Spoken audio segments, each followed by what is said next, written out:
मुझसे कोई पूछ रहा था कि आप अनअकैडमी क्यों आए, अरे भैया पैसा ज्यादा मिल रहा है।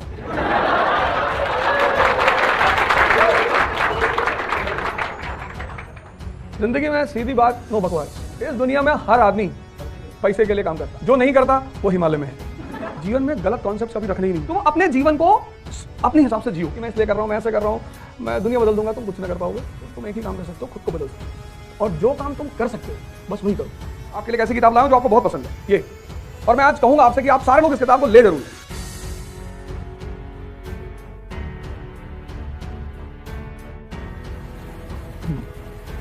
जय Hind friends. Of a new inning with Unacademy. पढ़ाएंगे तो है नहीं, जिंदगी में कभी पढ़ाया नहीं, और ना पढ़ाते हुए भी पढ़ाने की फील्ड में। आतिश साहब जो कह रहे थे कि आपने हमें सोचना सिखाया, वो मैंने भी किसी से सीखा। पढ़ाई जो है, एजुकेशन और कंपटीशन दोनों बिल्कुल डिफरेंट चीजें हैं। मतलब दोनों का कोई मेल है ही नहीं। अगर पढ़ाई से लोगों का सिलेक्शन होता तो जितने भी टॉपर्स होते हैं कॉलेज के, स्कूल के, यूनिवर्सिटी के, वो सब कहीं ना कहीं सेलेक्ट हो जाते हैं सारे। ऐसा नहीं है, ऐसा है ही नहीं। तो फिर एजुकेशन करती क्या है? जैसे अभी आतिश सर ने कहा कि मैं आपके लिए एक ऐसी किताब लाया हूं जो आपको बहुत पसंद है ये, और मैं आज कहूंगा आपसे कि आप सारे लोग इस किताब को ले जरूर लें। इग्नाइटेड माइंड्स बाय एपीजे कलाम। मतलब इस किताब में इस व्यक्ति ने ये बताया है, this book is dedicated to Snehil. Anand में एक स्कूल है, वहां पे एक लड़की ने, इन्होंने पूछा था कि what is the root cause of poverty in the world, suffering, sorry, what is the root cause of suffering in the world. तो एक छोटी सी लड़की थी, क्लास 6 की, उसने कहा पॉवर्टी। तो इन्होंने बड़ा वो बात टच कर गई कि 6 साल की बच्ची बोल रही है पॉवर्टी। तो ये किताब इन्होंने उसको डेडिकेट किया, और अपने 13 चैप्टर्स में उन्होंने ये बताया कि यार ये पोटेंशियल है क्या। एक लेडी ने अपने हस्बैंड को मैसेज किया, गौर करना, एक लेडी ने अपने हस्बैंड को मैसेज किया कि देखो मैं घर से बाहर निकली हूं और मुझे घर वापस आते आते रात के 12 बज जाएंगे, तो तुम खाना बना लेना, बर्तन साफ कर लेना, और बच्चों को खाना खिला के और खुद खा के सो जाना। मैसेज किया। फिर 2 मिनट बाद उसने फिर मैसेज किया कि देखो मैं बाहर आई हूं तो तुम्हारे लिए कुछ लाना चाहती हूं, विस्की ले आऊं या स्कॉच, क्या लेके आऊं? अरे तुम्हारी चॉइस, तो नहीं पूछ रहा है। तो उस आदमी ने तुरंत मैसेज किया कि जॉनी वॉकर ब्लैक लेवल। बोली ठीक है, मैं बस इतना चेक कर रही थी कि तुम मैसेज देख रहे हो कि नहीं, लाना वाना तो कुछ मुझे है नहीं। इसको बोलते हैं कॉमन सेंस। बड़ी प्यारी चीज है दुनिया में, इतनी प्यारी चीज है। मतलब अगर तुम नहीं भी पढ़े लिखे हो, कबीर कहां पढ़े लिखे हैं, पर कबीर के दोहे रिसर्च होती है उन पे, कभी स्कूल ही नहीं गए, पर चीजों को देखा, ऑब्जर्वेशन लेवल इतना हाई है। तुम्हारी एजुकेशन अगर तुम्हारे ऑब्जर्वेशन लेवल को नहीं बढ़ा पाई, और ऑब्जर्वेशन लेवल से क्या जुड़ा हुआ है? Common sense. अब उन्होंने खजूर का पेड़ देखा, दोहा बना दिया, उसकी रेलेवेंसी दिखा दी कि बड़ा हुआ तो क्या हुआ, जैसे पेड़ खजूर, पंछी को छाया नहीं, फल लागे अति दूर। कमेंट किया उस रिचनेस पे जो समाज के काम नहीं आ रही है। नहीं किया? कमेंट किया उस रिचनेस पे जो समाज के काम नहीं आ रही है। अब ये आदमी कहने को तो इलिटरेट है, कभी स्कूल नहीं गया, लेकिन इसका माइंड कितना फंक्शनल है। ये होता है common sense, the power of observation, जो चीज तुम्हें देखना सिखाए। हमारे एजुकेशन का मतलब क्या है? परसेंटेज, बस। जबकि जिंदगी में कहीं भी अगर परसेंटेज काम आता होगा तो 2-3 एग्जामिनेशन है इंडिया में, उसमें से एक है एएफएमसी, मिलिट्री का जो मेडिकल एग्जाम होता है, या बहुत सारे कॉलेजेस में तुम्हें परसेंटेज के नाम पे एडमिशन मिल जाती है। लेकिन जिंदगी में जो युद्ध है, जूझना जिसको कहते हैं, जो तुम अब फेस करना शुरू कर चुके होगे, उसमें कहां परसेंटेज काम आता है? उसमें सिर्फ एक ही चीज काम आती है, पर्सनैलिटी। एक छोटा सा एग्जांपल, कितने सारे लोग सिर्फ इस बात पर परेशान होंगे कि ऑप्शनल क्या रखूं। कहने की कोई बात ही नहीं है। और जितने लोगों से पूछोगे अब डिसीजन लेने का एक तरीका है, ये सारे ग्रेट लोग हैं, मैं इन पर चर्चा करूंगा अभी। मैं आज बड़ी सारी बातें बताऊंगा। मुझसे कोई पूछ रहा था कि आप अनअकैडमी क्यों आए? अरे भैया पैसा ज्यादा मिल रहा है।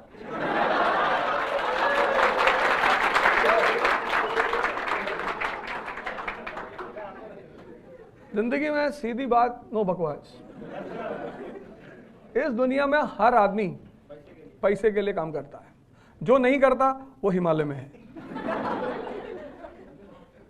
सिंपल। जिसको भी पैसा नहीं चाहिए वो दिल्ली में होगा ही नहीं। दिल्ली आ सकता है, मुंबई आ सकता है, रहेगा नहीं।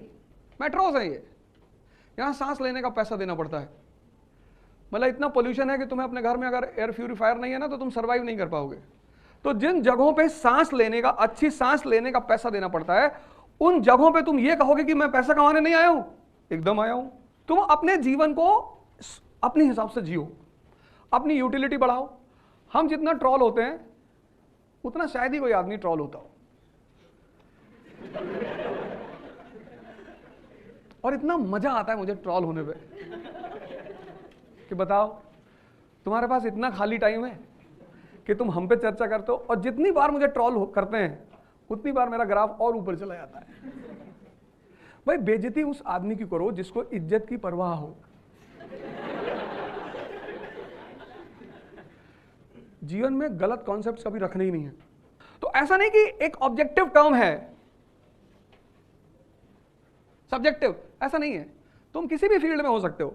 कुछ चीजें तो तुम डिस्कस कह ही नहीं सकते अपने मुंह से कि मैं इसलिए कर रहा हूं, मैं ऐसे कर रहा हूं, मैं दुनिया बदल दूंगा। तुम कुछ ना कर पाओगे। बस सिर्फ तुम एक ही काम कर सकते हो, खुद को बदल सकते हो। और जो काम तुम कर सकते हो बस वही करो, with clear concept of life. Life को उलझाओ बिल्कुल मत। अगर तुमने जिंदगी को उलझाया, जैसे मैं अभी कबीर की बात कर रहा था, कितना नहीं पढ़ा वो आदमी, नहीं गया स्कूल वो आदमी, लेकिन उसका लेवल ऑफ ऑब्जर्वेशन कितना हाई है। फिर मैंने कहा कि तुम डिसीजन लेते होगे ऑप्शनल का। अब डिसीजन की एक बहुत, डिसीजन जो चीज है दुनिया में, उसका एक बड़ा इंपॉर्टेंट पहलू ये है कि जब भी तुम डिसीजन लेने की कोशिश करते हो,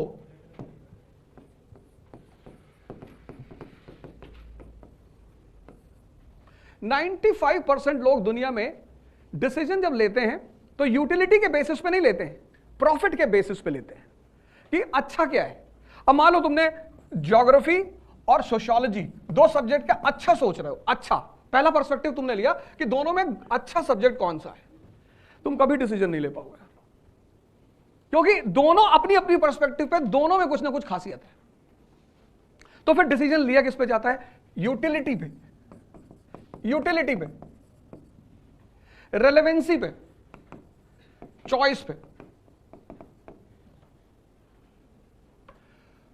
जित 95% लोग इस पे लेना चाहते हैं, इस पे, और हर चीज में कुछ ना कुछ गुड पार्ट है, कुछ ना कुछ ग्रे पार्ट है, बैड तो होता ही नहीं किसी में।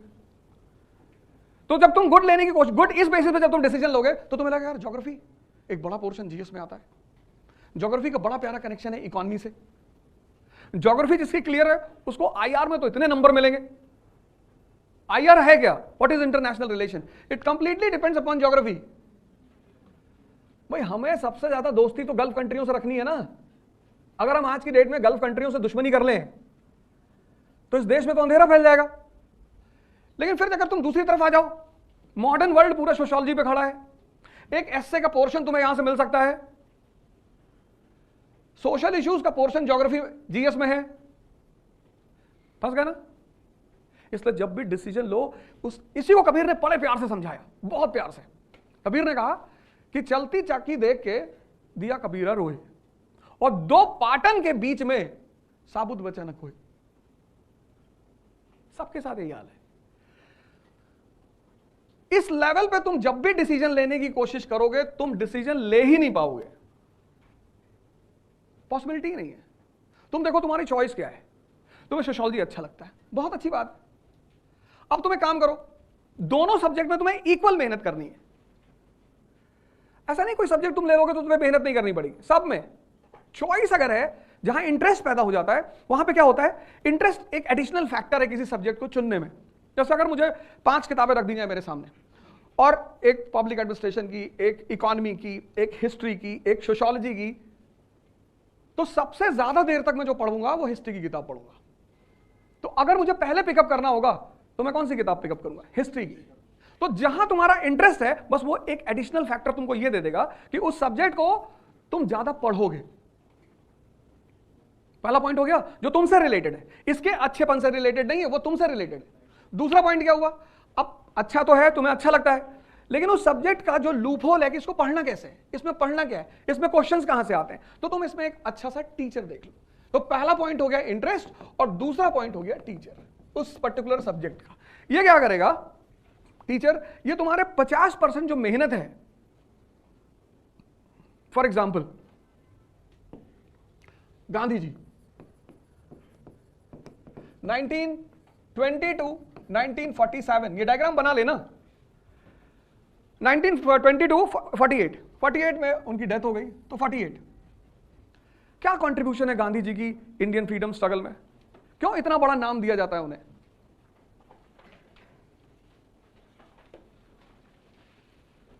बाहर जाओगे तो लोग बहुत गाली देते हैं गांधी को, इंडियन पब्लिक है तो बहुत सारे लोग उनको बहुत गाली देते हैं, अरे भैया बहुत बदतमीज आदमी थे।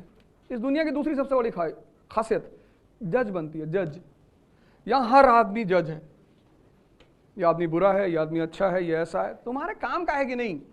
अनअकैडमी मेरे काम की हो गई, मैं अनअकैडमी के साथ अच्छा बुरा कुछ होता ही नहीं। दुनिया में 4-5 वर्ड है, उसमें से एक वर्ड है आई। R is equal to I. Relation depends upon interest. China से कितना मतभेद होता है हमारा, कितना डिस्प्यूट होता है हमारा, लेकिन क्या हम चाइना से अपने सारा ट्रेड बंद कर सकते हैं? आज बंद कर दो चाइना से सारा ट्रेड, कल इंडिया में सिविल वॉर हो जाए। वो तुम्हारे चौराहों पे जो स्प्रे करके ग्लास कारों का शीशा साफ करते हैं ना बच्चे, 100 रुपए में जो बेचते हैं, वो भी मेड इन चाइना है। आज बंद कर दो पूरा ट्रेड चाइना से। आज देखो उसने अपनी यूटिलिटी पैदा कर रखी है। तो भले उसने शिमला एग्रीमेंट को वायलेट किया 1914 और तिब्बत पे कब्जा कर लिया, लेकिन तुम उससे दुश्मनी नहीं कर पा रहे हो। क्यों? क्योंकि वो तुम्हारे लिए यूजफुल है। यही तो है। तुम आज पाकिस्तान से कितना भी झगड़ा कर लो, दरवाजे बंद हैं, कोई ट्रेड नहीं हो रहा है। क्यों? यूजफुल नहीं है। पाकिस्तान से ज्यादा बदतमीजी चाइना करता है इंडिया के साथ, ज्यादा। Shimla agreement 1914, Tibet will be, the buffer between China and India, violate किया, तिब्बत पे कब्जा किया। अभी LAC पे देखो रेगुलर टेंशन चलती है, रेगुलर। डोकलम में दिक्कत पैदा की, कश्मीर को स्टेपल वीजा देना शुरू किया। क्या नहीं करता चाइना? जहां भी इंडिया खड़ा होने की कोशिश करेगा, इंडिया के खिलाफ आगे खड़ा हो जाएगा। लेकिन फिर भी हम चाइना से अपना बॉर्डर नहीं बंद करते। क्यों? यूजफुल है। हम बोइंग नहीं बना सकते, खिलौना तो बना सकते हैं ना। तुम जाओ मार्केट में, सारे खिलौने मेड इन चाइना है। टॉय मार्केट पे उसका कब्जा है, बाकी तो मार्केट छोड़ ही दो। ये होती है यूटिलिटी। तुम्हारा कोई दुश्मन नहीं है इस दुनिया में।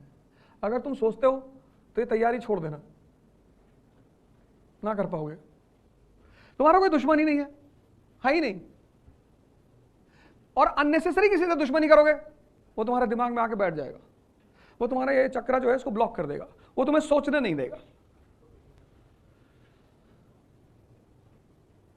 अमेरिका कोई दुश्मन है?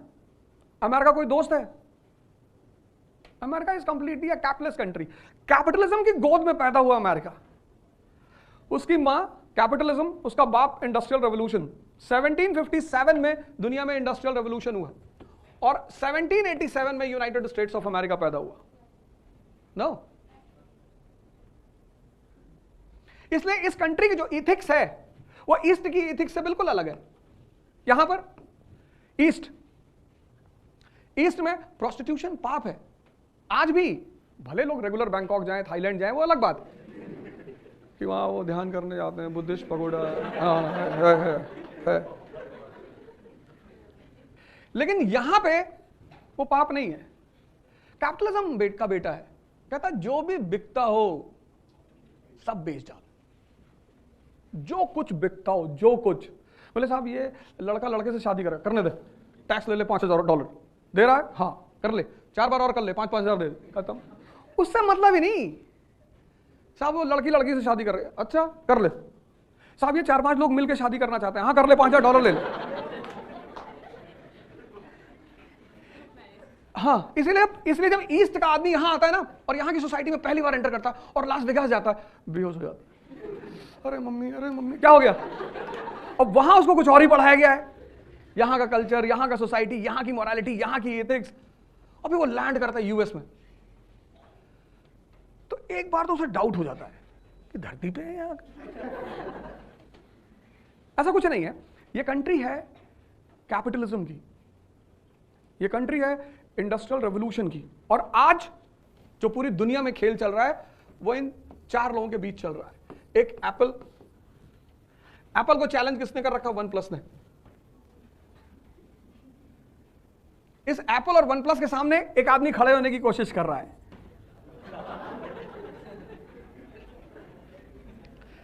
एप्पल, OnePlus, लावा, एक चौथी कंट्री है, उसने इस फील्ड में कुछ किया ही नहीं, वो लावा बॉम्ब बनाती है। तुम लोग तो बना ही रहे हो, हम उसी में बॉम्ब लगा के ब्लास्ट करा देंगे। पाकिस्तान,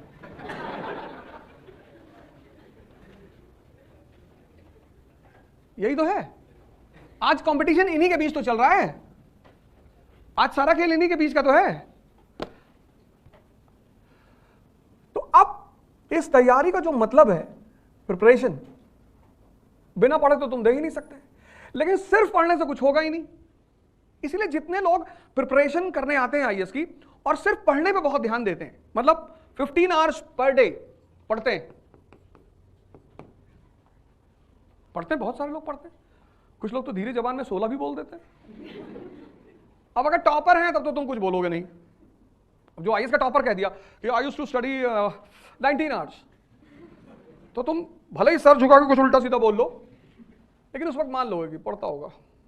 जी सर, टॉपर्स तो कुछ भी बोलते हैं कि हम अपने कमरे में पंखे पे लटक जाते थे, फिर बुक पढ़ते थे और उससे कंसंट्रेशन बढ़ता था, तो वो तो कुछ भी बोलते, वो तो दूसरी लाइन का उस तरह चलेगा। 15 घंटे जो लोग पढ़ते हैं ये बड़ी मुसीबत में रहता है, बहुत। 15 घंटे ऑन चेयर। अब ये मेहनत बहुत कर रहा है, बहुत मेहनत कर रहा है। मतलब जो आदमी 15 घंटे चेयर पे बैठा है वो तो बहुत मेहनत कर रहा है, क्योंकि 24 घंटे में 10 घंटे पर्सनल लाइफ को तो चाहिए ही चाहिए। उस 10 में से तुमने एक काट लिया, तभी तो 15 हुआ भाई। 24 में से 10 तुम्हें पर्सनल, उसमें से 7 तो सोने के लिए चाहिए, वो तो तुम काट ही नहीं सकते, नहीं तो आगरा किसी हॉस्पिटल में बैठे मिलोगे। 24 घंटे हैं, 24 में तुम 15 घंटे चेयर पे बैठते हो, तो तुम सोचो तुम कितनी मेहनत कर रहे हो, और उस मेहनत के बाद अगर तुमको रिजल्ट नहीं मिल रहा है तो डिप्रेशन होना स्वाभाविक है। डिप्रेशन उनको नहीं होता जो मेहनत नहीं करते, वो मस्त रहते कि नहीं भैया, वो पंडित जी कुंडली देखे थे तो बोले थे तुम्हारा राहु ठीक नहीं है, ये सब इस तरह की बातें करने वाले लोग। लेकिन जो मेहनत करते हैं, क्योंकि समाज क्या मानता है? रिजल्ट। वो तुम्हारे मेहनत को नहीं देखता, तुम 15 पढ़ते थे, 16 पढ़ते थे, तुम क्या कर, वो सिर्फ रिजल्ट देखता है। इसलिए सबसे ज्यादा डिप्रेशन उन लोगों को होता है जो बहुत मेहनत करते हैं। लेकिन इसमें एक लड़का ऐसा, ये बी क्या करता है, ये 7 घंटे चेयर पे बैठता है, 7, और 6 घंटे ये डाइजेशन को देता है एवरी डे। सोचना, मनन करना, विचार करना, एजुकेशन का सबसे इंपॉर्टेंट पार्ट। तो ये इस 15 वाले से कितने घंटे कम पड़ रहा है? 7 और 6, 13, 2 घंटे कम पड़ रहा है। लेकिन इसका सिलेक्शन होगा, ये बी का सिलेक्शन होगा, और ये देखने में क्या लगेगा कि ये कम पड़ता है। बहुत सारे लोग होते हैं जो कहते हैं भैया अरे हम जानते हैं जो 7th रैंक आई है जिसकी, मेरा ही रूम पार्टनर था, 5 ही 6 घंटे बैठ के पढ़ता था। तो तुमने उसका बैठने वाली टाइमिंग देखी? वो जो सोचने वाली टाइमिंग है,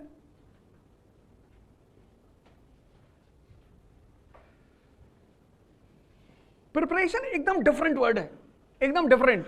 मैंने कहा ना 1920 से 1948 गांधी जी ने ऐसा क्या कर दिया कि भारत की आजादी में उनको सबसे इंपॉर्टेंट स्थान दिया जाता है। Anyone in this class?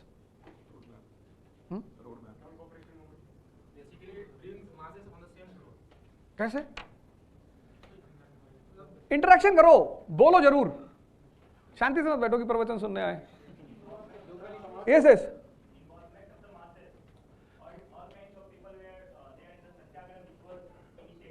आराम से बैठो। इधर से कौन बोले? हाँ चलो खड़े हो जाओ। ये तो तुम नॉन कोऑपरेशन की बात कर रहे हो, ये तो तुम नॉन कोऑपरेशन की बात कर रहे हो, कहीं पढ़े उड़े हो कायदे से। इनकैश किया, देखो एक मिनट,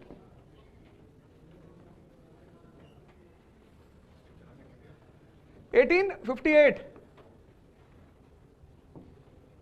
पहली इंपॉर्टेंट पॉलिटिकल पार्टी कौन सी है इंडिया में?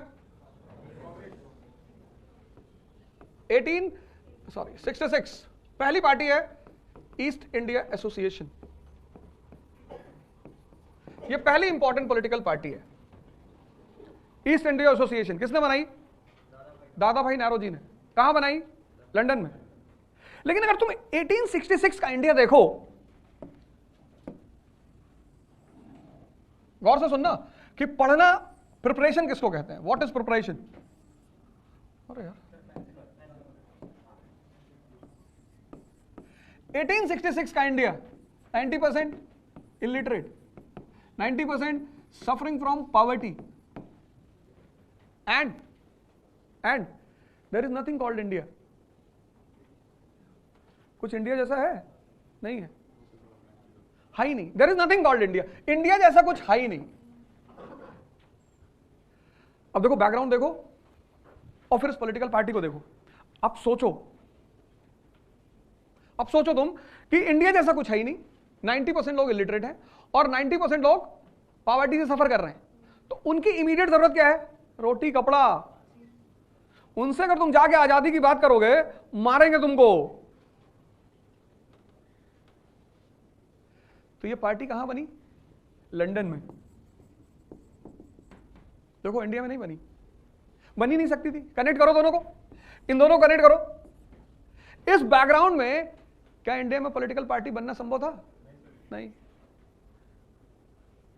संभव था। तो पार्टी कहां बनी? लंदन में। अब लंदन में बनाने से दादा भाई को क्या फायदा हुआ? वहां चुनाव लड़ा उन्होंने लेबर पार्टी की टिकट से, ब्रिटेन के पार्लियामेंट में गए। क्यों? ब्रिटेन के पार्लियामेंट को इन्फॉर्म करने कि साहब हमारी स्थिति बहुत खराब है, साहब हम आपके सब्जेक्ट हैं साहब। 1858 के एक्ट के बाद यही तो है मॉडर्न इंडिया। 1757 टू 1857 कौन है रूलर इंडिया का? Company, east India company. और 1857 टू 1947 अब कौन है? क्राउन। यहां पे जब राजा राम मोहन रॉय इंग्लैंड गए तो ब्रिटिश क्राउन ने कहा कि सॉरी हम कुछ कर ही नहीं सकते। राजा ने कहा क्यों? बोले यार तुम्हारा देश हमारी कब्जे में थोड़ी है, we are not ruling your country is ruled by a company, हम क्या करें? राजा राम मोहन रॉय ने कहा साहब है तो आप ही के यहाँ की कंपनी। हाँ बोले यार वो तो है बट वी डोंट इंटरफेयर। हालांकि ये कहना गलत था क्योंकि बोर्ड ऑफ कंट्रोल तो इन्होंने ही बनाया था। लेकिन जब यहां दादा भाई नौरोजी पार्लियामेंट में पहुंचते हैं तो who is ruling the country? Crown. अब तुम थोड़ा सा आगे बढ़ो, अब देखो चेंज क्या पैदा हो रहा है। अब दूसरी इंपॉर्टेंट पॉलिटिकल पार्टी जो पैदा हो रही है आफ्टर दिस, उसका नाम क्या है? दूसरी इंपॉर्टेंट पॉलिटिकल पार्टी का नाम क्या है? Indian association. यह किस ईयर में बन रही है? 1876 में। इसको कौन बना रहा है? सुरेंद्र नाथ बैनर्जी और आनंद मोहन बोस। बैकग्राउंड अब भी वही है, बैकग्राउंड अब भी यही है। There is nothing called India, 90% illiteracy, 90% poverty. अब यहां पे क्वेश्चन खड़ा हो गया कि फिर ये पार्टी कैसे बन गई? अगर बैकग्राउंड सेम है, सेम बैकग्राउंड में कोई फर्क ही नहीं है, बैकग्राउंड वही है, तो मास्टर जब बैकग्राउंड वही है तब ये पार्टी कैसे बन गई? Necessity is the mother of invention, है ना? यही तो सेइंग है। Who is the mother of invention? Necessity. तो यहां कोई तो नेसेसिटी पैदा हुई होगी। कौन सी पैदा हुई? आजादी। आज तक लोगों को नहीं पता इस देश में आजादी क्या है। आज नहीं पता। आज 2023 डेमोक्रेसी बोलो लोगों को कि डेमोक्रेसी इज इन ट्रबल, सब एक दूसरे का मुंह देखेंगे कि कुछ बता रहा है भैया, कुछ कह रहा है, और तुम कह दो दलित इज इन ट्रबल, सब खड़े। मुसलमान इज इन ट्रबल, अरे ब्राह्मण इज इन ट्रबल, अरे यही तो हो रहा है। तुम बाहर जाके बोलो डेमोक्रेसी इज इन ट्रबल, सब एक दूसरे का मुंह देखेंगे, ये लगता है कोई बाहर से आया है। अतीक अहमद को मरे कितना दिन हो गया, लेकिन देखो सारे चैनलों ने उसको जिंदा रखा है। साइस्ता पकड़ी गई, कहां, सब बैठे देख रहे 4000 लोग। यूट्यूब पे जाओ तुम, वो आदमी कब का मर गया, शूट आउट हो गया, मर गया। गुड्डू मुस्लिम दिखा सन्यासी के भेष में, अरे तुम यूट्यूब खोल के देखो, ये देखो इंडियन चैनल्स, अब उनकी भी गलती नहीं है।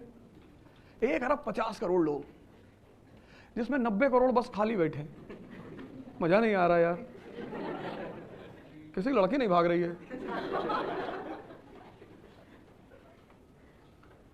मैं बाहर गया था तो लोगों ने कहा कि your leaders are not good, अरे मैंने कहा my leaders are very good, who says my leaders are not good, हमारे देश के नेता ही तो अच्छे हैं। अरे बोले कैसी बातें कर रहा हूं मैं, कैसी, who is the real boss of this country, people, we the people of India solemnly resolve, हमने भेजा है। इस देश का पब्लिक बदतमीज है, इस देश की पॉलिटिशियन बहुत अच्छे हैं, जिसको तुमने भेजा वही तो बेचारे वहां बैठे हैं, वो क्या करें। तुम भेज के कहते हो भैया हम लोग को बेवकूफ बनाते हैं, बेवकूफ हो तुमको कौन बेवकूफ बनाएगा।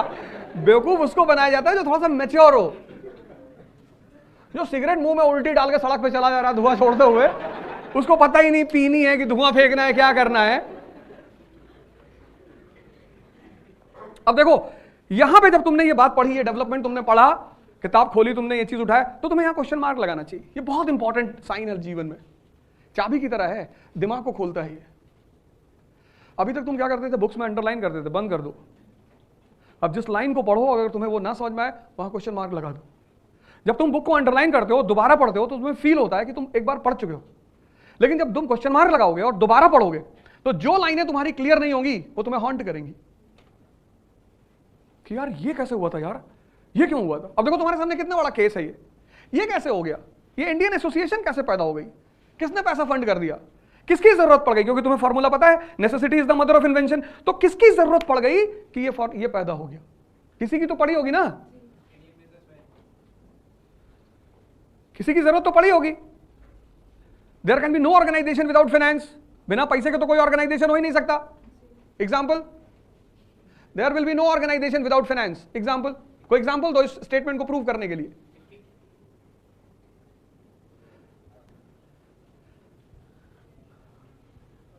ट्राई करो यार, कोई बात नहीं, इतना टेंशन क्यों लेके बैठे हो, स्ट्रेस छोड़ दो जिंदगी में, क्योंकि सब मोह माया है।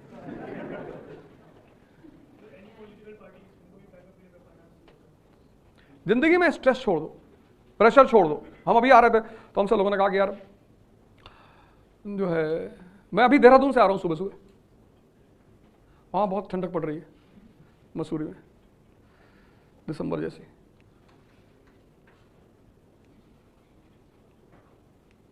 बोले अन अकेडमी जा रहे हो, हाँ क्यों,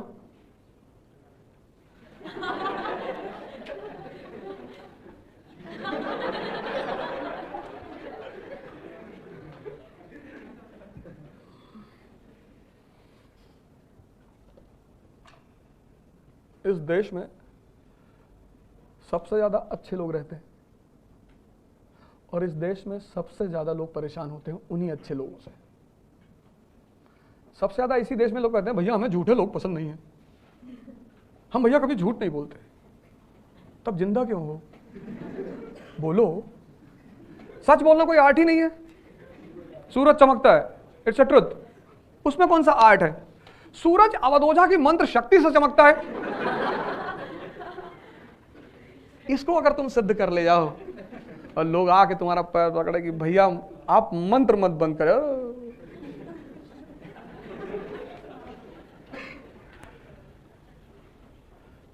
सच बोलना कोई टैलेंट ही नहीं है, वो तो फ्लो है, आप बोल दिए। Honesty is the best policy. ये जितने लोग पार्लियामेंट में बैठे हैं अगर इसको माने होते कभी नहीं पहुंचते, ये कभी नहीं पहुंचते, कभी नहीं, कभी पहुंचते ही नहीं। अभी तुम आईएएस का इंटरव्यू देने जाओगे अगले साल, तुमसे पूछेगा कि why you want to enter into this service, फिर तुम बोलोगे sir I love challenges sir, it's a job with multiple challenges and you have a direct interaction with the people. फिर वो तुम्हें देख के मुस्कुराएगा, झूठ बोल रहे हो, फिर तुम भी उसको देख के मुस्कुराओगी, सही पकड़ रहे हो सर।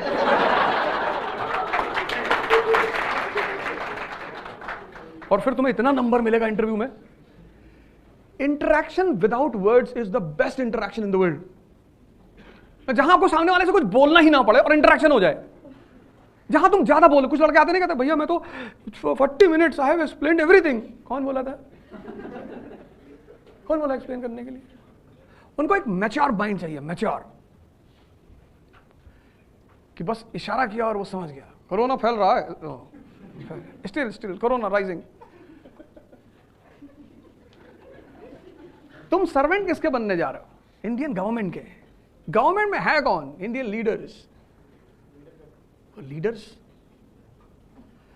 कल तुम पॉलिसी मेकर्स हो जाओगे, फिर उनको अगर तुमने ये कह दिया honesty is the best policy, तुमको एसपी डॉग स्क्वाड बना देंगे।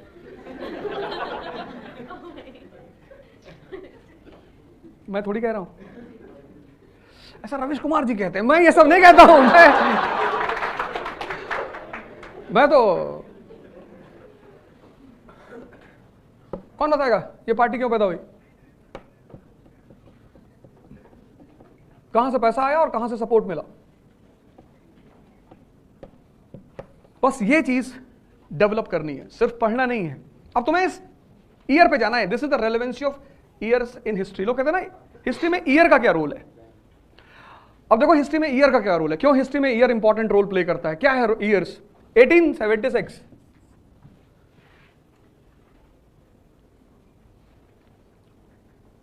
अब इस ईयर के आसपास कुछ ऐसा घट रहा होगा जहां से नेसेसिटी पैदा हुई होगी। 57 तो बहुत पहले हो गया, 1876। अब ये जो चीज है ना, जो 95% स्टूडेंट इस कंट्री में मिस करते हैं, इसलिए उनकी तैयारी में वो मेहनत बहुत करते हैं। यही तो सबसे बड़ी मजेदार बात है कि इस कंट्री का जो लड़का है वो पहले 2 साल तो इतनी जबरदस्त तैयारी करता है, मेहनत, तैयारी करता है कि नहीं, लेकिन मेहनत बहुत करता है। और जब उसको मेहनत के बाद इंप्रूवमेंट नहीं दिखता तो कॉन्फिडेंस डेवलप नहीं होता, और जब कॉन्फिडेंस डेवलप नहीं होता तो फेलियर आती है, और फेलियर आएगी तो घर से लेकर समाज में हर आदमी तुम पे उंगली उठाएगा, वो उठाना ही है। और हर आदमी की हिम्मत नहीं है कि ट्रोलिंग को बर्दाश्त कर ले जाए। एप्रिसिएशन बर्दाश्त करना बड़ी बात नहीं है, वो तो मजा है। ट्रोलिंग, जब तुम 15 घंटे बैठ के पढ़े हो, तुमसे कोई कह देगी अरे मैं देखता था सीपी में दिन भर बैठे लड़की, हमने देखा है। अब तुम क्या बोलोगे अगले आदमी को? और एक बोलेगा, 2 लोग सपोर्ट करेंगे कि हम भी थे उस बार जब लाल टी शर्ट पहने थे। तुम कहोगे लाल हमने कभी टी शर्ट ही नहीं ली। अब ये जो चीज है 1876 लिटन का टाइम पीरियड है, और किसी भी पार्टी के लिए मास सपोर्ट बहुत जरूरी होता है, वरना वो पार्टी चलेगी ही नहीं। मॉडर्न डेमोक्रेसी का सबसे इंपॉर्टेंट फीचर क्या है? मास सपोर्ट। यानी यहां पे कुछ ऐसा हुआ कि एक सेक्शन सपोर्ट करने के लिए खड़ा हो गया। क्या हुआ? Reduction in the age limit of civil service examination. लिटन एज लिमिट रिड्यूस की ना, उससे किसके इंटरेस्ट पे अटैक हुआ? एजुकेटेड मिडिल क्लास के। तो वो एजुकेटेड मिडिल क्लास अब सरकार के खिलाफ खड़ा होने की स्थिति में है। मास सपोर्ट मिल गया, मास सपोर्ट मिल गया। What is the requirement for the birth of a party? Finance and mass support. 2 ही चीज तो चाहिए, एक पैसा चाहिए, एक मास सपोर्ट चाहिए। मास सपोर्ट मिल गया। ये reduction in the age limit of civil services, किसका इंटरेस्ट थाम हुआ? एजुकेटेड मिडिल क्लास का। वो सीधे खड़ा हो जाएगा कि हाँ भैया हमारे साथ गलत हो रहा है। 19 साल में कौन सा लड़का आईएएस देगा, वो भी 1870s के एज में? पैसा कहां से आ रहा है? Lytton reduces import duty to the minimum level. Lytton reduces import duty to the minimum level. 1850s is a time period for Indian Industrial Revolution. 1850s is the beginning of Indian Industrial Revolution. First cotton mill, Mumbai. Indian industries पैदा हो रही हैं। उन industries को क्या चाहिए? Protection. किससे? Government से। गवर्नमेंट क्या कर रही है? इंपोर्ट ड्यूटी रिड्यूस कर रही है। क्या होगा? Indian market will be flooded with foreign goods and that will be attack on the interest of Indian industrialist. ये फाइनेंसर हो गए, ये इंडियन इंडस्ट्रियलिस्ट फाइनेंसर हो गए, और ये दे दिया इन्होंने मास सपोर्ट। यहीं पे पैदा हो गई इंडियन एसोसिएशन।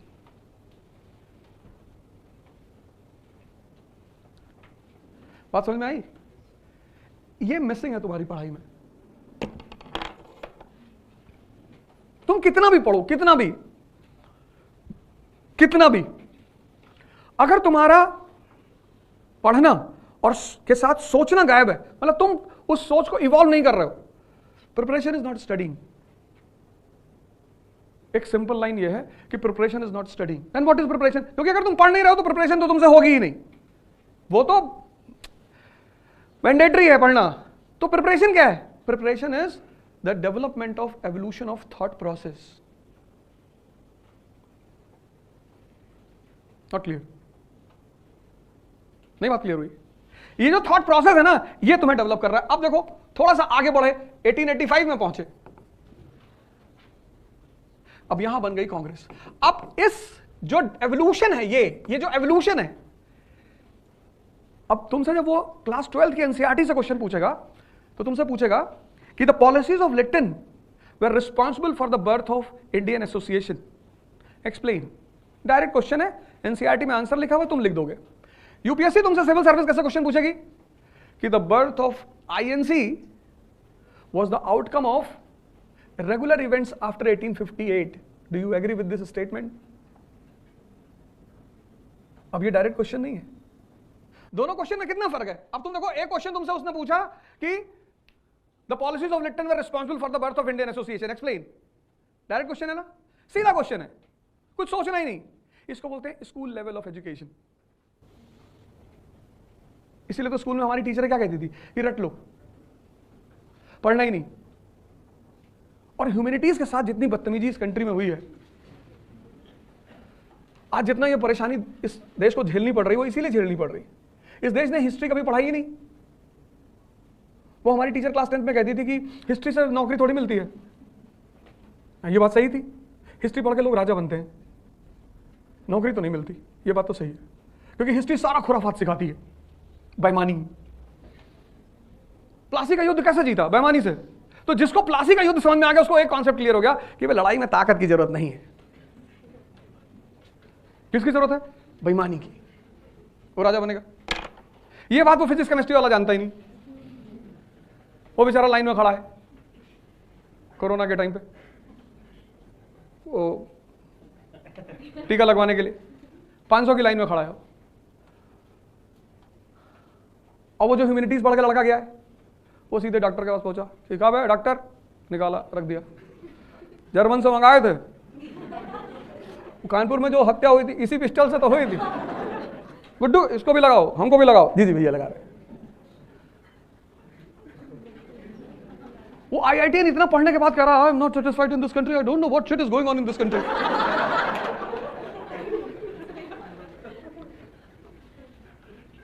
फिर अगर उसको मौका मिल गया, वो फ्लाई कर गया अमेरिका, अपना बच्चा लिया, बच्चे का पीछे बाल किया, अपनी वाइफ लिया। कहां जा रहे हो? स्टेट्स। स्टेट्स? स्टेट्स कहां है? United states. अच्छा यूनाइटेड स्टेट्स जा रहे हो, वहां रहते हो? कहां काम करते हो? गूगल में। ये मेरा लड़का तुम्हारा? जी जी। इंग्लिश बोल लेता, I always speaking, I don't know Hindi.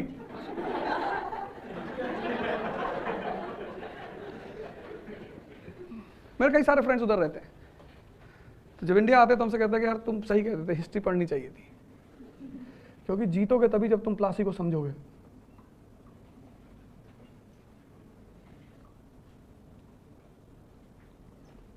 भाई पृथ्वीराज चौहान को कोई एनसीईआरटी पढ़ाने वाला नहीं था, मोहम्मद गौरी जमीन पे पड़ा हुआ था, बस अलग करके देखना था, चेक करना था, हट गया। अब चलो तुम नहीं मार सकते, तुमने कहा हम राजपूत हैं, बहुत अच्छी बात है, हम निहत्थे हाथी को नहीं मारेंगे, तो हमारे जैसे किसी से मरवा दिया होता। तुम नहीं मार सकते थे ना, हमसे कह देते कि पंडित काट दे जी। पर महाभारत में श्री कृष्ण की एनसीईआरटी क्लियर है।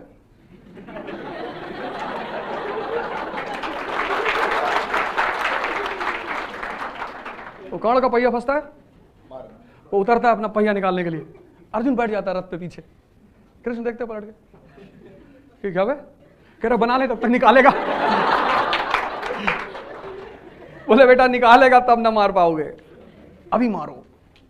तो अर्जुन कहते कि अच्छा नहीं लग रहा, मुजरा देखने अच्छा नहीं लग रहा, मार, आई विल बी रिस्पॉन्सिबल। इसको बोलते वॉर, इसको बोलते हैं प्रिपरेशन। ये सब हंसने की बातें नहीं है, तुम्हें जिंदगी में अप्रोच ही तो सही करनी है। कुछ बिगड़ा थोड़ी तुम्हारी जिंदगी में। इस क्लास में मैक्सिमम उम्र किसी की होगी तो 25 साल होगी मैक्सिमम, चलो 26 हो सकती है, मान लो 30 भी है, मान लो, तो भी कुछ नहीं बिगड़ा, कुछ बिगड़ा ही नहीं। बस तुम एक बार अपनी अप्रोच को अमेंड कर लो। तुम देख लो यार मैं किस रास्ते पे जा रहा हूं, देखो तुमने सोचा इस बात को, अब ये जो पार्टी बनी ऑल इंडिया पार्टी आईएनसी, तो कंडीशन फिर भी यही है। मजेदार बात ये देखो, कंडीशन फिर भी यही है, there is nothing called India, 90% illiteracy, 90% poverty. अब इस बैकग्राउंड में गोपाल कृष्ण गोखले आते हैं, पहला कैरेक्टर कांग्रेस में, and he speaks against the government that become surprise for the people. 1901 Edward law budget पेश करता है लेजिस्लेचर में, 60 करोड़ का budget, profitable budget, profitable. Legislature को ताली बजाना चाहिए था कि बजट प्रॉफिट में। Edward law, finance member of executive council, budget पेश करता है एडवर्ड लॉ, कहता प्रॉफिट 7 करोड़ 1901। अब आज की डेट में अगर इंडियन गवर्नमेंट बजट पेश करे प्रॉफिट में, तो government will get the upload कि यार बड़ी बात है, यार ये तो बड़ी अच्छी बात है, गवर्नमेंट ने पॉजिटिव बजट पेश किया। लेकिन उस पॉजिटिव बजट में गोपाल कृष्ण गोखले खड़े हो रहे हैं, उसको अपोज कर रहे हैं, क्रिटिसाइज कर रहे हैं। गवर्नमेंट ने कहा क्यों? बोला this country is suffering from famine, और तुम बजट के प्रॉफिट का जश्न मना रहे हो।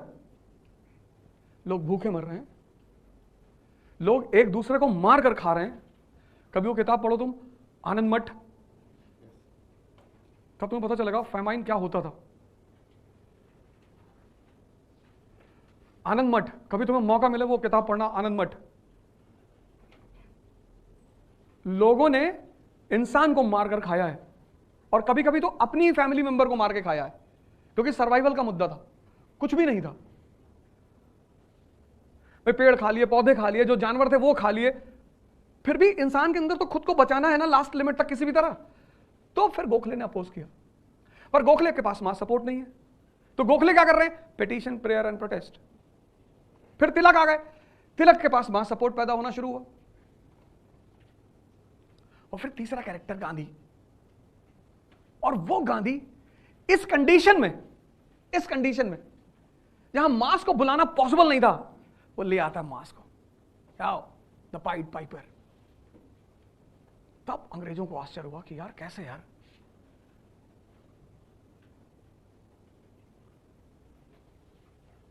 तुम भी पढ़ रहे हो, कितने सारे लोग यहां बैठे हैं, सब तैयारी कर रहे हैं। अब इसमें से जो फर्स्ट रैंक आईएएस लाएगा, तो जो फर्स्ट रैंक लाएगा आईएएस में, दूसरों की क्यूरियोसिटी होगी कि नहीं, कि तुम तो यार हमारे साथ ही पढ़ते थे, कैसे ले आए? कोई बड़ी बात नहीं है। किसी भी गेम का जो स्ट्रक्चर होता है उसको समझना होता है, इसकी डिमांड क्या है, ये चाहता क्या है। मैंने एंटर करते क्या कहा कि मैं पढ़ाऊंगा नहीं, और ना मैंने आज तक पढ़ाया। हमने जिंदगी में अपने कभी भी तो सीखा ही नहीं, मैंने आइडियलिज्म है ही नहीं, और जो बातें मुझसे आइडियलिज्म करता है उससे उसी वक्त दुश्मनी हो जाती है, उसी मोमेंट पे। जैसे किसी ने मुझसे कह दिया कि मैं झूठ नहीं बोलता, तो भागो यहां से, हट जाओ। इसमें कौन सी बड़ी बात है कि तुम झूठ नहीं बोलते? बोलो, और ऐसा बोलो कि पूरी दुनिया आके गिर जाए तुम्हारे कदमों पे। क्या हाँ, तुमने आसमान की तरफ देखा, कहा अरे भगवान नाच रहे, लोगों ने कहा हाँ भैया नाच रहे, तो और 3000 लोग ताली बजा रहे तुम्हारे साथ। तुम अपने परिवार को कन्विंस करने में परेशान हो, कुछ लोगों ने पूरी दुनिया कन्विंस कर रखी है। देखो भारत को किस चीज की जरूरत है? एम्प्लॉयमेंट की, एजुकेशन की, हेल्थ की, इंडस्ट्री की। कहीं कोई बात हो रही है? कोई नहीं। कोई दुखी है? सब अपना अपना पकड़ा दिया सबको। किसी को जातिवाद का राइटल पकड़ा दिया, ये ले क्या करे सर, बजा रहे हिंदुओं को पकड़ा दिया कि तो हिंदू देखो मंदिर बना रहे हैं, हाँ जी ले बजा, मुसलमानों को पकड़ा दिया सब बजा रहे, किसी को कुछ चाहिए ही नहीं। तुम पब्लिक से जाके पूछो इंडिया में कि इंडस्ट्री चाहिए, नहीं भैया इंडस्ट्री बाद में बन जाएगी, हम कौन सा भूखे मर रहे हैं, सारे मंदिरों में लंगर चल रहा है, वहां खा लेंगे। तो मजेदार बात देखो, सबसे ज्यादा यूथ पॉपुलेशन है इस वक्त दुनिया में, इंडिया के पास सबसे ज्यादा, और उस यूथ को क्या चाहिए, इंडस्ट्री, एजुकेशन, हेल्थ, कहीं कोई मांग हो रही है? कितनी बड़ी बात है। मैं तो प्रणाम करता हूं इन सब लोगों को कि वाह दोस्त, टैलेंट है तुम्हारे अंदर, मस्त है यूथ। पहाड़ की सड़क के किनारे कुत्ता पकड़ के सेल्फी ले रही है, उसका अलग स्वैग चल रहा है, अलग ही मस्त है। तो preparation is a different thing from studying. पहली बात, अभी तक तुम पढ़ते आए जीवन में, पढ़ना अभी भी पड़ेगा, लेकिन पढ़ना इज नॉट प्रिपरेशन। ये एवोल्यूशन, ये डेवलप करना कि यार सारी अब तुम गौर करो, ये डेवलप करना कौन सी process, studying and thinking. Preparation की डेफिनेशन है, स्टडिंग मतलब पढ़ना, प्रिपरेशन मींस समझ का विकास करना, डेवलपमेंट ऑफ अंडरस्टैंडिंग। अब तुमको एसएलआर पता है, सीआरआर पता है, सब पता है, अच्छी बात है, पर मेंस का क्वेश्चन कहां से बनेगा? 1950 की इंडियन इकॉनमी, 1991 की इकॉनमी, 2023 और 2047 का गोल। इंडिया को इकोनॉमिक पावर बनना है ना, तो 47 का गोल है हमारे पास। तो अब 50 में कैसे, कहां थे हम? 50 से हम 91 में कहां तक पहुंचे? प्राइमरी सेक्टर, सेकेंडरी सेक्टर, और वो जो पहुंचे कैसे पहुंचे?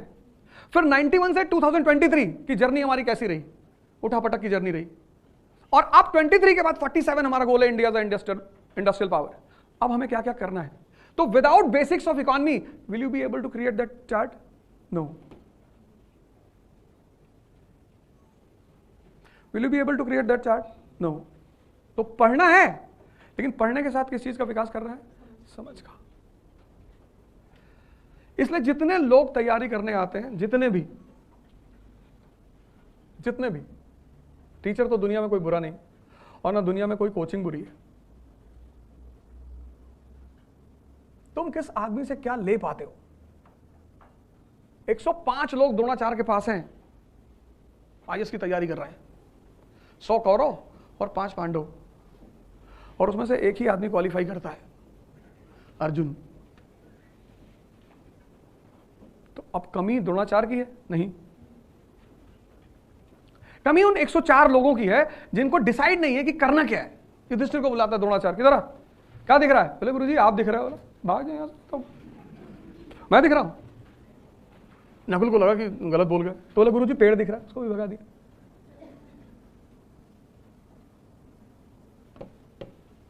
जब तुम्हारा देखो, तुम लोगों में से कितने लोगों जो पिछले 6 महीने से तैयारी कर रहे हो? अब बताओगे नहीं डर के मारे?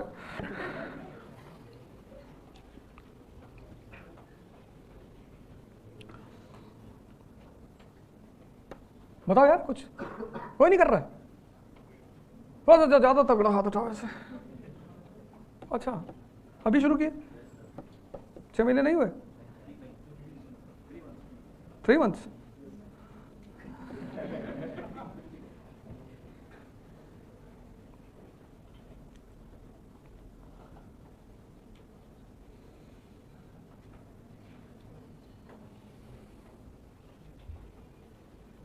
यूक्रेन की नेबरिंग कंट्रीज बताओ, यूक्रेन की नेबरिंग कंट्रीज। अब तुम ये नहीं कह सकते कि मुझे पता ही नहीं यूक्रेन क्या है। अगर तीसरा वर्ल्ड वॉर शुरू हुआ तो उसमें सबसे बड़ा रोल यूक्रेन का होगा। सबसे फेमस रिवर बताओ यूक्रेन की? Russia river. जेलेंस्की किस पार्टी से है? उसकी पार्टी का क्या नाम है? जो लीडर है यूक्रेन का, जेलेंस्की, उसकी पार्टी का क्या नाम है? देखो तुम्हारी निगाह अपने गोल पे नहीं है। यही तो है युधिष्ठिर। ये दूसरा पॉइंट, युधिष्ठिर वो कोई महाभारत वाला नहीं, यहां वो हारेगा जिसकी नजर अपने गोल पर नहीं है। उसको कोई नहीं जीता सकता। वो दिल्ली में कोचिंग करे, लंदन में करे, मार्स पे करे, कहीं भी करे, क्योंकि सबसे पहली प्रायोरिटी यह है कि उसका नजर अपने गोल पर होनी ही चाहिए। चलो तुम्हें नहीं पता वॉर क्यों हो रहा है, पर यूक्रेन तो डेली न्यूज में है, हर दिन यूक्रेन न्यूज में, every day, and the world is on the verge of third world war because of Ukraine. अगर गलती से चाइना ने ताइवान पे हमला कर दिया जैसा कि पुतिन चाहते हैं, तो उसके बाद फिर कुछ बचेगा नहीं।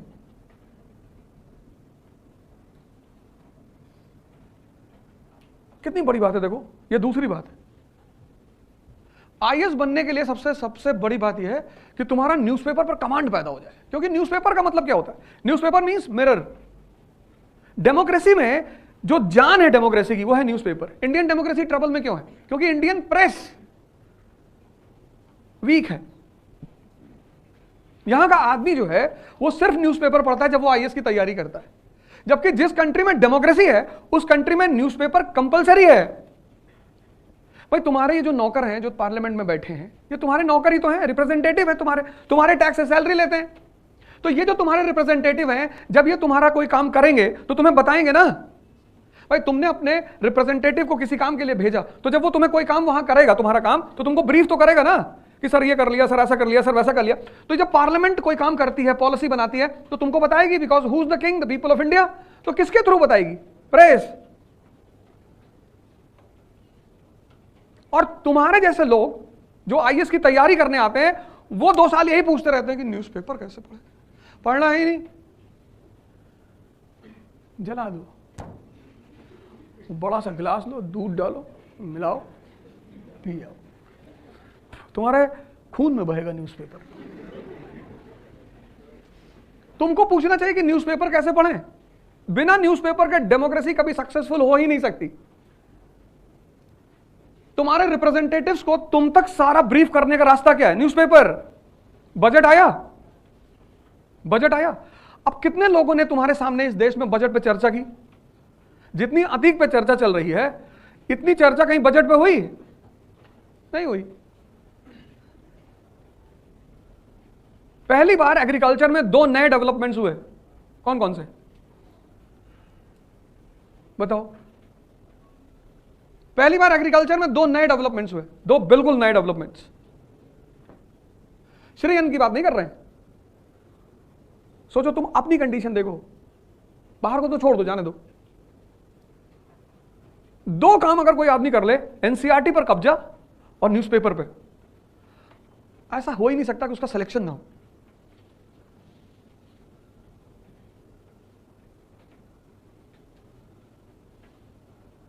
Newspaper is the mirror of democracy. IR में क्या हो रहा है, इकोनॉमी में क्या हो रहा है, सोशल इश्यूज। तो जितने लोगों की नजर नहीं है वो युधिष्ठिर है। अगर तुमको यह नहीं अभी पता है अभी कि यूक्रेन वॉर किस पॉलिसी की वजह से हो रहा है, रशिया की किस पॉलिसी की वजह से हो रहा है, तो तुम युधिष्ठिर हो। 1 साल से ज्यादा हो गया। Which Russian policy is responsible for the present war between Russia and Ukraine? अगर तुमको ये नहीं पता तो तुम्हारी हाल भाई युधिष्ठिर वाला है, भगाए जाओगे। ये दूसरी बात। तुम दिन भर पढ़ो ना पढ़ो वो सब अलग बातें हैं, पर गोल पर तुम्हारी नजर होनी चाहिए। सिर्फ न्यूज़पेपर डिस्कस कर लो यार।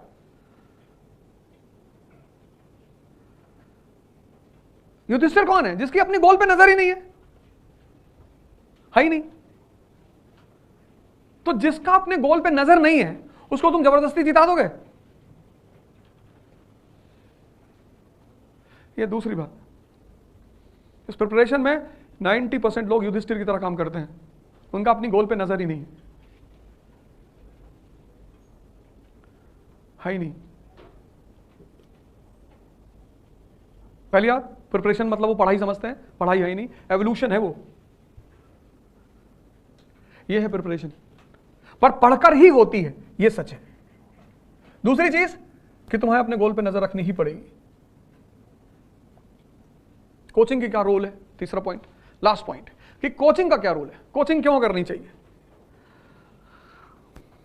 और कहां करनी चाहिए। कहां तो तुम्हारी चॉइस है,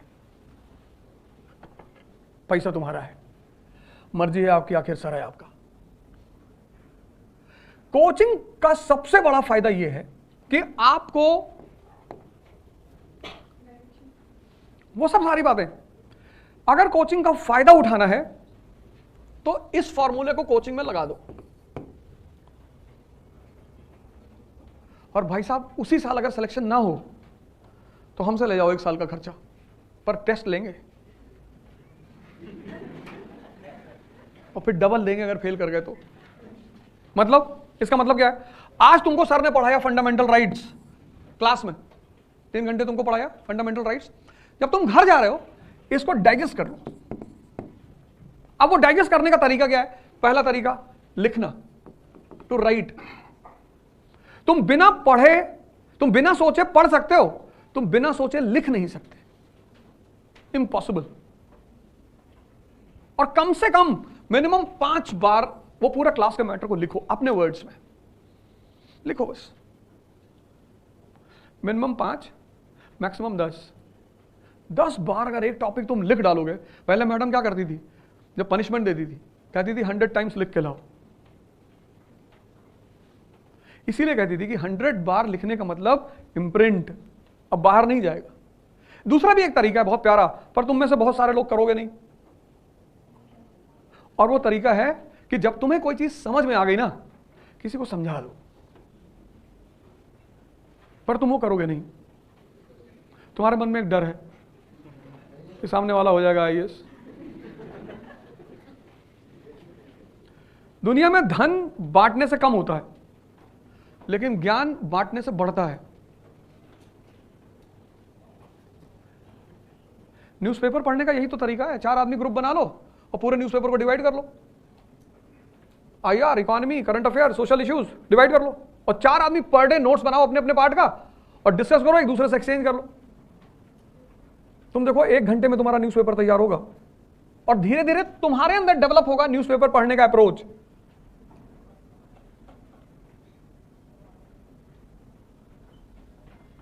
पहली बात लिखो, और करना ही क्या है? ये इतना सही समय मई से लेके मार्च तक, ये पूरा फॉर्मूला, अगर ये फॉर्मूला तुमने छोड़ा, अब छूटेगा कैसे? छूटता क्यों है? एक्चुअली जिस मास में तुम रहते हो, सबकी मेंटल स्थिति इतनी स्ट्रांग नहीं होती। महत्वाकांक्षा जो है ना, ambition is a game of strong minds. इसलिए तुम जितनी भीड़ देख रहे हो ना, ये सब तो जीतेंगे नहीं, वो है ही नहीं। वो तो किंग अरिस्टोक्रेसी में 2%। और इंडिया में जितना परसेंटेज पे ध्यान देते हैं, पर्सनालिटी पे देते ही नहीं। और जिंदगी में मैंने कहा काम क्या आती? पर्सनालिटी। अब तुम्हारा मन स्ट्रांग है, तुमको 10 घंटा पढ़ना है, पढ़ रहे हो, और नहीं है तो 15 मिनट में उठा देगा तुमको। अब तुम राजेंद्र नगर मार्केट में पहुंचे और तुमसे किसी ने पूछा ऑप्शनल, तुमने कहा ज्योग्राफी। ज्योग्राफी, ये बबलू का तो 4 attempt, geography very bad subject.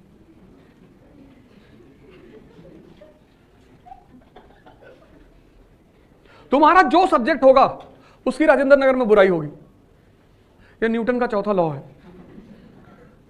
यहां कुछ मध्येशियाई टहलते हैं, सेंट्रल एशियंस, उनको एक समय के बाद पता चल जाता है कि हमारा तो नहीं होगा, तो उनको लगता है कि हम अकेले क्यों जाएं।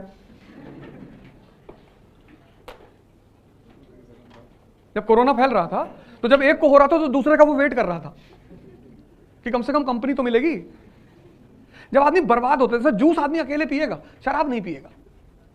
शराब जब भी पिएगा किसी को बुलाएगा, वो फोन करेगा, भाई कहाँ है?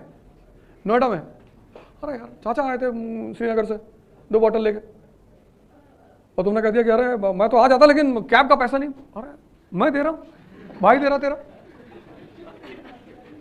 बर्बादी का एक नियम है, कोई आदमी अकेले मिटना नहीं चाहता। इसलिए स्विमिंग जब तुम्हें सिखाई जाएगी तो उसमें एक तुम्हें लॉ सिखाया जाएगा कि जब भी कोई आदमी डूब रहा हो तो उसके करीब मत जाना। अगर तुम्हें बचाने का मन कर रहा है, अगर नहीं कर रहा तो तुम बैठ के देखो डूबता कैसे आदमी और मरता कैसे। लेकिन मान लो तुम्हें बचाने का मन कर रहा है तो तुम तुरंत अपना कपड़ा निकालो और उसकी तरफ फेंको। अगर वो उसे नहीं पकड़ रहा है, इसका मतलब वो तुम्हें भी मारना चाहता है। फिर उसको खींच लो, कपड़ा पहन लो और किनारे बैठो और राधे राधे करो। यही तो हो रहा है। यहां सब आदमी एक दूसरे को डूबने से बचा रहे हैं। My girlfriend is not talking to me, एक ही है।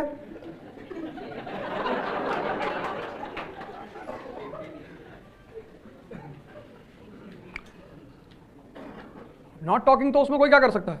दूसरे से बात कर ले, यू डोंट अंडरस्टैंड इमोशन, भाग जाने दो, इतना मारेंगे जूते से तुमको, गेट आउट फ्रॉम। यहाँ कुछ इमोशन नहीं होता। जाओ नीचे रिक्शा वाले से पूछो, किसी को कभी उसके साथ सेल्फी लेते हुए देखे हो? इंसान वो भी है, किसी का रिश्तेदार नहीं है। जब भी तुम्हें जीवन में कंफ्यूजन पैदा हो जाए, रिक्शे वाले को देखना आके खड़े हो गए, इसको कोई गुड मॉर्निंग नहीं कहता, ये लाके तुम्हें छोड़ेगा कोचिंग के पास, तुम इसको थैंक यू नहीं। हम सब यही करते हैं। हम तुम्हारी बात नहीं कर रहा हूं, मैं अपनी बात कर रहा हूं। अभी करोल बाग का डीसीपी तुमको अपनी गाड़ी में लिफ्ट देते, 40 बार थैंक यू बोलोगे, thank you sir, so great of you sir, you give us lift sir, very good sir. रिश्तेदार वो भी नहीं है तुम्हारा।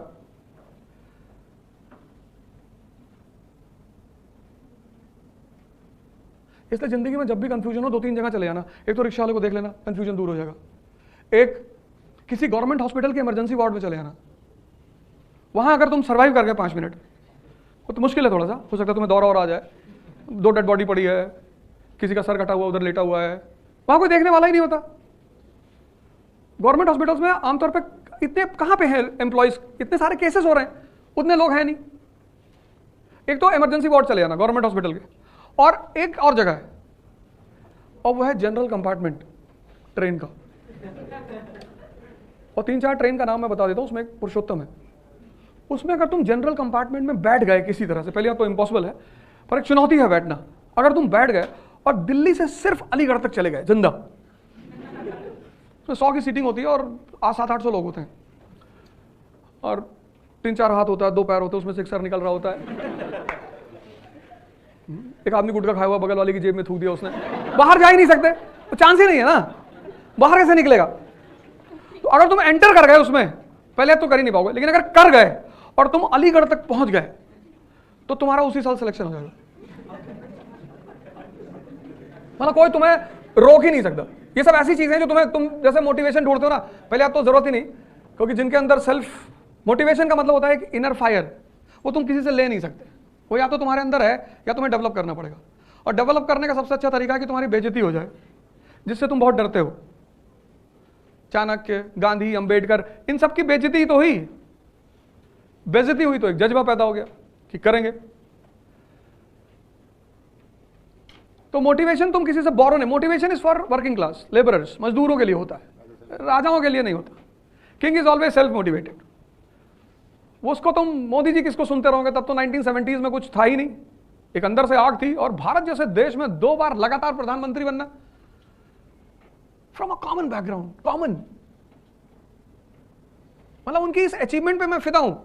ही may fail as a prime minister in future, हो सकता है आगे इतिहास लिखा जाए तो लिखा जाए कि एज अ प्राइम मिनिस्टर वो नहीं सक्सीड कर पाए, पर एज अ इंडिविजुअल उनका कोई टक्कर नहीं। कितनी हिम्मत रही होगी। India is a country of dynastic democracy, बाप के बाद बेटा, एंड पीपल एक्सेप्ट।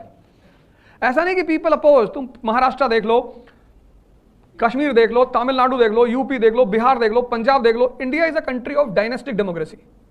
यहां डेमोक्रेसी है लेकिन डायनेस्टिक है, फादर के बाद बेटा और बेटी। उस डायनेस्टिक डेमोक्रेसी में एक आदमी एक कॉमन फैमिली से आता है, और उससे पहले कभी दिल्ली आया ही नहीं, मतलब MP, member of parliament, direct prime minister, direct first term prime minister रहा वो आदमी। लोगों ने कहा कि फेल, 2019 फिर बन गया। अब लोग कह रहे हैं अब की बार 400 के पार। पता नहीं, इंडियन पब्लिक है, वो तो कुछ भी कर सकती है। तो वो तो खैर उसकी चॉइस है, उसमें तुम कुछ नहीं कर सकते। पब्लिक जिसको वोट देना चाहे, आप उसमें कुछ नहीं कर सकते, वो उसकी चॉइस है। किसी को भी देना चाहे, किसी को भी। कल दाऊद इब्राहिम को बुला ले कि we want you as a prime minister, तुम कुछ नहीं कर सकते। यही तो है डेमोक्रेसी कि भैया हमारी चॉइस है, हम चुनेंगे अपना नेता।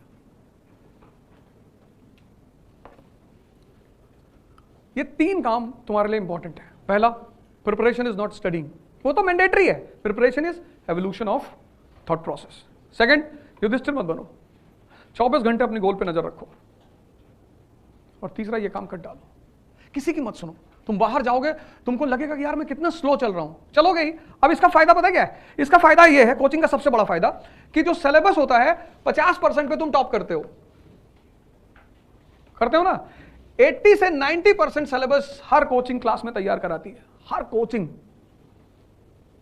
तो 3 आवर्स के स्लैब में जब कोचिंग खत्म होगी जिस दिन, उस दिन तुम्हें कुछ भी पढ़ना नहीं होगा, सिर्फ रिवीजन करना होगा।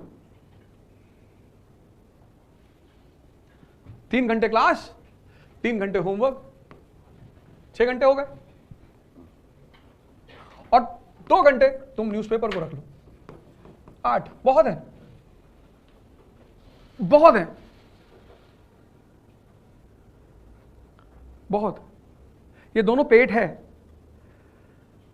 अगर तुम 4 रोटी खाते हो तो किसी दिन तुम उसको मैक्सिमम 8 कर सकते हो, 18 नहीं कर पाओगे। ऐसे अगर तुम अब तक 1 घंटे पढ़ते हुए आए हो और तुमने 1 घंटे से जंप लगा के 10 घंटा पढ़ना शुरू किया, तो सिर्फ 10 दिन ही पढ़ पाओगे, उसका खत्म। स्लो मूव करो। जैसे तुम ऐसे देखो, learning is a slow process. जब तुम पहले दिन वॉक करते हो तो तुम 2 किलोमीटर मैक्सिमम करोगे। बहुत अच्छी कंपनी साथ में चल रही तो 3 कर ले जाओगे, 4 कर ले जाओगे, उससे ज्यादा नहीं कर पाओगे। लेकिन ठीक 1 महीने बाद तुम 20 किलोमीटर की वॉकिंग कर रहे होगे, तो एनर्जी तो तुम्हारे अंदर थी, उसको तुमने ग्रो किया। और 1 दिन में अगर तुम 20 किलोमीटर चल गए तो फिर 15 दिन आईसीयू में रहोगे। कुछ लोग की आदत होती है ना, वो पहले दिन सारा काम कर लेना चाहते हैं। हमारे दोस्त हैं तो बाबा रामदेव को सुन रहे थे, तो बाबा बता रहे थे kapalbhati increases shining and stamina, power, strength, Vitality. उनको लगा कि यार ये तो बड़ा जबरदस्त चीज है। पहले दिन कर लिए 2 घंटा कपालभाति, किडनी पलट गई। स्लो, पैनिक होने की जरूरत नहीं है, भागने की जरूरत नहीं है, आराम से। Learning is a slow process. तुमने बहुत चीजें जीवन में सीखी, साइकिलिंग सीखा, धीरे धीरे सीखा।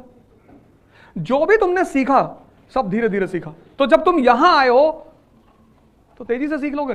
नहीं कर पाओगे। वेट, थोड़ा सा रुको, घबराओ मत, पैनिक मत हो, दूसरे की मत सुनो।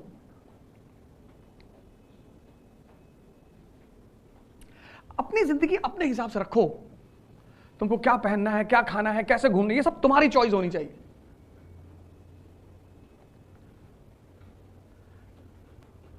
मैं बैंगलोर में था, मेरा एक दोस्त गया यूवी मॉल में, बोले बर्बरी की शर्ट्स लेंगे। ले लो, कहे आप भी ले लो। हमने कहा हम तो नहीं लेंगे, हम तो यही पहनेंगे 2-3 हज़ार की। अरे बोले क्लास, 50,000 की एक शर्ट। हमने कहा तुम ले लो, तुम्हारी छीन लेंगे। हमेशा बदमाशी की बात करते हो, बदतमीजी। मैंने कहा नहीं, शक्ति की बात करते हैं। तुम्हारा देखने का नजरिया गलत है। 50,000 की शर्ट पहन के तुमको कोई पहचानता है? गांधी जी लंगोट पहन के लंदन चले गया, पूरा लंदन पीछे भाग रहा था। नंगा आदमी, भैया हम भी देख लेंगे। ये सब बजाज टाटा वाटा जाते थे, कोई इनको देखने वाला नहीं होता। चाय वाय लगा, इंग्लिश बोलते हो आप, उसको मैं लास्ट डे, ये पूछने वाला नहीं था इनको। कद बढ़ाओ, कद।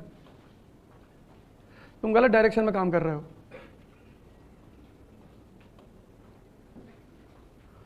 तुम सोचते हो मर्सिडीज खरीद लेंगे तो लोग हमको पहचानेंगे, छीनने की कोशिश करेंगे। इतना कद बढ़ा लो कि तुम जिसको फोन कर दो मर्सिडीज वाले को कि 2 भिजवा देना सुबह। जी भैया, एक वाइट भिजवाना है, एक काली भिजवाना है। जी जी जी, 2 बीवियां हैं ना मेरी। हाँ हाँ ठीक है भैया, ठीक है भैया। तुम उल्टी सीधी चीजों में परेशान हो। तुम कद बढ़ाते चले जाओ, चीजें तुम्हारे पास अपने आप आती चली जाएंगी। इसीलिए इस देश में जो भगवान बने वो ऐसे ही बने। भगवान शंकर है, लॉर्ड शिवा, अब जहर पी गए। यहां 1 गिलास दूध दे दो ओरिजिनल गांव वाला, तुरंत डायरिया हो जाए। ताकत देखो उस आदमी की, सांप लटकाए हुए हैं। अब उनकी बीवी उनसे इंप्रेस नहीं रहेगी तो कौन रहेगा? मैगी खा रहे हो। कोरोना जो है उसने किसको परेशान किया? मैगी पेशेंट को। मैगी खाए, मैगी खाए, एलमेंट का साबुन लगा रहा है, एलमेंट का तेल लगा रहा है, एलमेंट का क्रीम लगा रहे हैं और खा रहे हैं गुटखा। अब इनको, अगर इनको कोरोना नहीं होगा, अरे इनको कोरोना नहीं मारेगा तो किसको मारेगा? वो हो गया, कुछ अंदर है ही नहीं, ब्लड में बह रहा है, ब्लड में गुटखा ही तो बह रहा है। दिलबाग दिलबाग दिलबाग, वो रिपोर्ट आई ब्लड की, रिपोर्ट में लिखा है दिलबाग। बोले ये कौन सा ब्लड ग्रुप है भैया?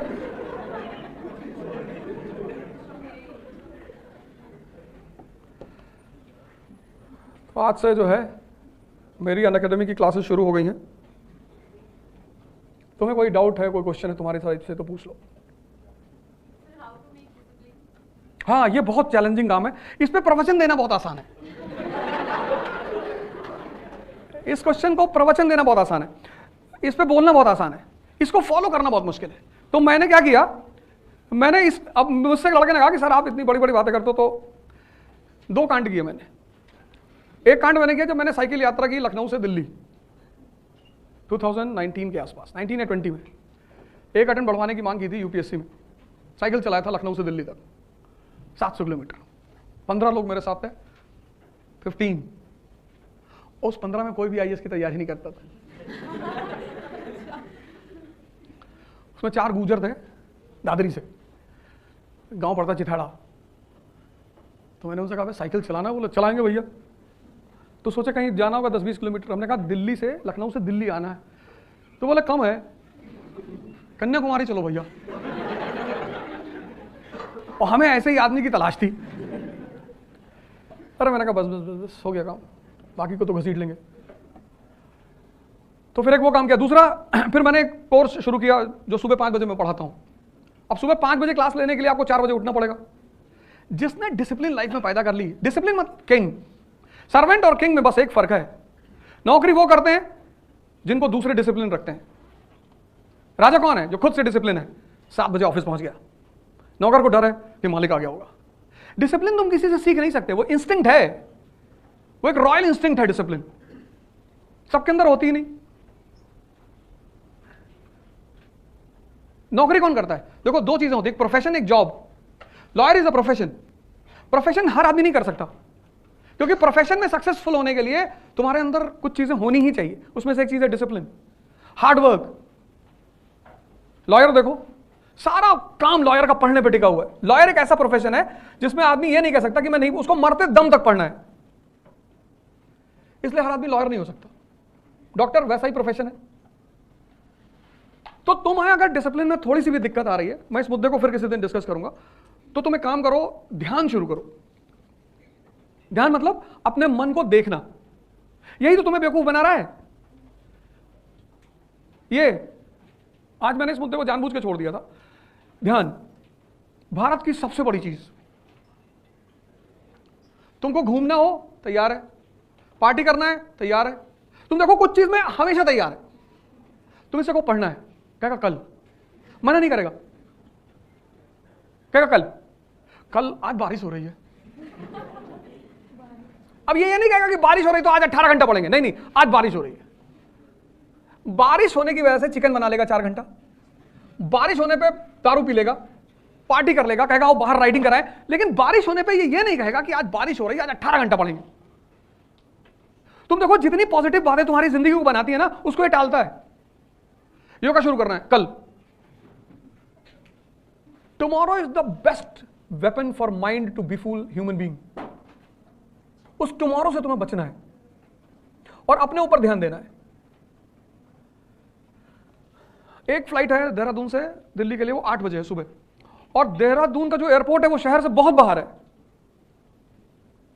50 किलोमीटर, 50।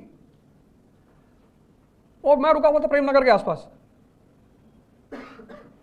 तो लोगों ने कहा कि साहब आ जाओगे? अरे मैंने कहा यार टिकट करा, टेंशन मत लो, मुझे उठना है, मैं डिसाइड करूंगा, ये थोड़ी डिसाइड करेगा। तुम देखो अगर तुम्हारी जिंदगी के बहुत सारे फैसले ये डिसाइड करता है तभी तुम परेशान हो। तुम डिसाइड करो ना, तुम्हें कितने बजे उठा है, तुम्हें कितने घंटे पढ़ना है, तुम्हें किसके साथ रहना है, तुम डिसाइड करोगे। दूसरा क्यों डिसाइड करेगा? ये डिसाइड करता है, ये तुम्हारी बात को काट देता है। और सपने बहुत बड़े बड़े दिखाता है। सपने तो तुमको ये इतने बड़े बड़े दिखाएगा कि ये कर डाले, वो कर डाले। जब करने का बारी आएगी फिर क्या, अरे आईएएस बनना कोई, मोदी जी आईएएस थोड़ी हुए थे। पर इस मुद्दे में मैं किसी, अच्छा मुद्दा है और बड़ा मुद्दा है, तो किसी और दिन इस पर डिस्कस करेंगे। आज हम लोग का टाइम भी हो गया।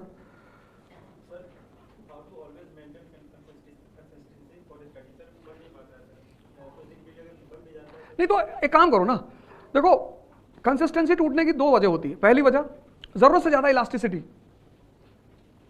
तुम बनाओ, बहुत अच्छी बात है, सुन लो इसको। सुबह उठो, 2 घंटे का टारगेट बनाओ। तुम्हारा मन क्या कहा 2 घंटा अभी खत्म हो जाएगा, हाँ होने दे खत्म। तुम्हारा मन पता क्या कहता है, कहता बड़े बड़े टारगेट बनाओ, मजा आना चाहिए सुन के। तो तुम तुम्हारा टारगेट कितना बनाएगा कि आज 13 घंटा पढ़ेंगे। अब मजा तो बहुत आया फील करके कि 13 घंटा, 45 मिनट में उठा देगा तुमको। तुम प्रोग्राम बनाओ डेली 2 घंटे का कि 2 घंटा पढ़ेंगे, आज 2 घंटा पढ़ेंगे।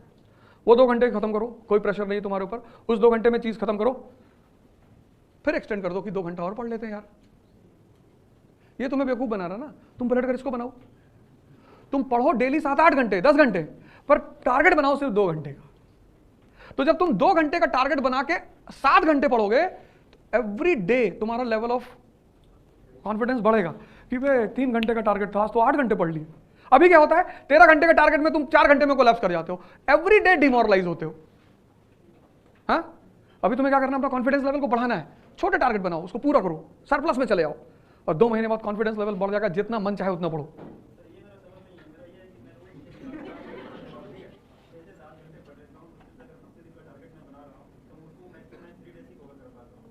तुम प्यार कर लो किसी से, और प्यार में धोखा मिलता ही है, वो नेचुरल फिनोमिना है। और इतनी आग तुम्हारे अंदर लग जाएगी कि तुम कंसिस्टेंसी पे ही चलो। देखो देखो मैं तुम्हारा सुनो मेरे, ये कुछ चीजें ऐसी होती हैं, मैं बताऊं, कुछ चीजें ऐसी होती हैं जिसमें तुम बाहर से कुछ भी नहीं ले सकते। बाहर की जो दवाई होगी वो हमेशा अच्छी तो लगेगी, सुनने में काम नहीं आएगी। इसलिए तुम्हारी चैलेंज है ये, तुम इसका सॉल्यूशन निकालो। कुछ दवाइयां ऐसी हैं जो सुनने में बहुत अच्छी हैं, डिसिप्लिन उनमें से एक है। जैसे इसने पूछा ना डिसिप्लिन कैसे मेंटेन, मैंने क्या कहा पहला लाइन कि इस पे प्रवचन देने में बड़ा अच्छा लगता है। जो फॉलो करता है ना उससे ही पता चलता है कि डिसिप्लिन चीज क्या है। इसलिए पहली लाइन मैंने यही बोली कि यार बहुत अच्छा क्वेश्चन तुमने पूछा, प्रवचन वाला क्वेश्चन है। कुछ क्वेश्चंस ऐसे हैं जिनके जवाब सुनकर तुम्हें अच्छा बहुत लगेगा, पर तुम अपनी दवा इवॉल्व करोगे तो तुम्हें सूट करेगी। तुम्हारा चैलेंज है, तुम ही सॉल्यूशन निकालो कि क्या करना है। चलो ठीक है, फिर अगली क्लास में मुलाकात होती है। Thank you.